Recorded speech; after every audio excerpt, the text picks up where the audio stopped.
The shoes that we wear every single day are actually messing up our feet. The cushion, the heels, and the narrow toe boxes. They're not allowing our feet to move the way they were designed to. But luckily, there's a simple way of fixing it that will get rid of that pain and make you stronger than ever. But to properly understand what that is, you gotta go backwards 10,000 years in time. Our ancestors survived on the land completely barefoot because literally the foot is like 4 million years of bioengineering. There's a spring, there's muscles that are protection, there's calluses that are made over time, and it's all so we could survive, so we could outrun our prey. We would do this thing called persistence hunting, where we would basically be able to run longer than anyone else. Could also cool ourselves down with sweat. But then they started to wear shoes on their feet, basically just things to protect their feet from the environment, sharp rocks, the cold. And then the Europeans and Asians decided to take all of this to the next level. They added heels and platforms so they would appear taller.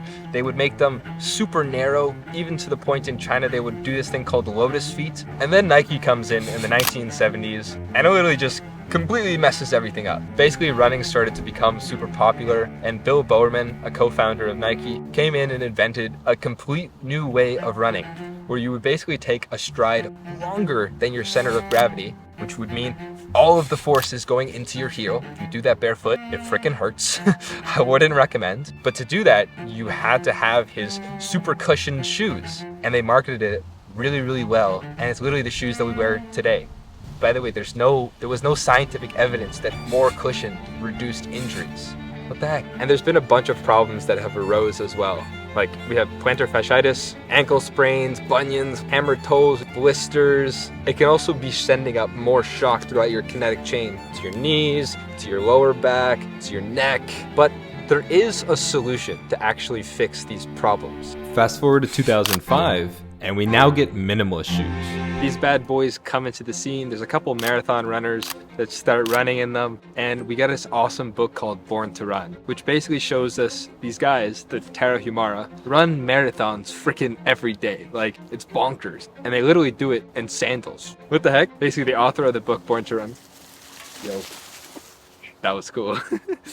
Basically, the author of the book went down there trying to help figure out his own freaking pain from running, and basically figured it out literally from studying these guys. So essentially, our barefoot minimalist shoes are going to be super freaking flexible. They're not supposed to change your feet in any way. They're encouraging your toes to splay out like they're naturally supposed to. There's no drop at all. They're just completely flat. There's no heel, nothing like that. And not to mention they're lightweight, and they give you more sensory awareness of what's on the ground. So for example, if there's a rock there, your foot can actually go around it like it's supposed to. Also, we have a decent amount of research about it now showing that there are benefits, again, but it's not conclusive. Use your own decision here. But again, these are still super ugly. Like, who wants to wear these, man? But that was just my opinion. I wanted to know what other people thought. Would you wear these in public? What am I doing in public? You're going on a date. No. No. No, I would. No, you're not. Well, luckily, we've gotten better barefoot shoes that actually look like normal shoes. I literally get the comment all the time that this doesn't even look like a barefoot shoe, but it is. These are like also barefoot shoes. Would you wear these? Yeah, I definitely wear those. Definitely. Yeah, because they look a lot. They look like normal shoes. They look Yeah, like they look- normal shoes. Yeah. Look When you said barefoot, actually, I did not. I was like, wait a minute. And all the same features with this bad boy. Really wide toe gap so your feet can splay the way they're supposed to. The only thing though is like barefoot shoes can get pretty expensive. But there's a bunch of different companies. There's Feel Barefoot, there's Zero Shoes, there's Feel Grounds. So hopefully you can find something that's within your budget and still gives you the benefits that you're looking for. But here's where the real journey begins and the actual problem starts. I wish I knew this 2.5 years ago when I got my shoes. So just like doing anything for the first time, you either have to learn how to do it. For example, with your bike, you put on training wheels.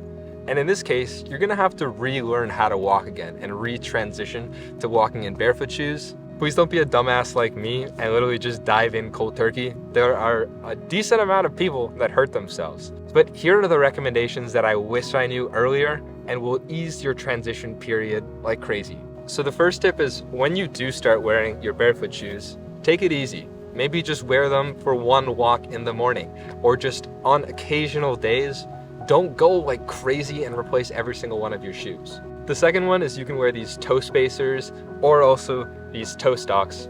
Toe stocks. Toe stocks. Want to invest?